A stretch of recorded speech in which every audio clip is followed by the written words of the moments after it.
ही निवडणूक आहे. निवडणुकीमध्ये मतदार राजा जो काय निर्णय घेतो तो सगळ्यांनी मान्य करणं सगळ्यांना कंपल्सरी आहे.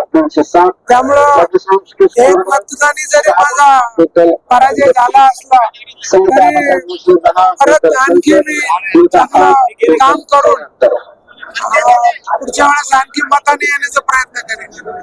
फेरमत मोजणी देखील केली होती, त्यामध्ये फेरमत मोजणी सुद्धा कुठलेही आकडे बदलले नाही आणि मला ते मान्य आहे.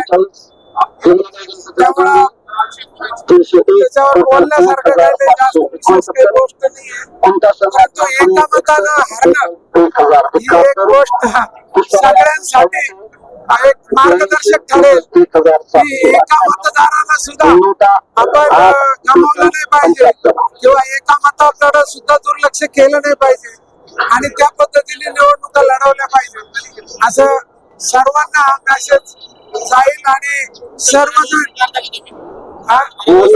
तुमचं नाव सांगा. माझं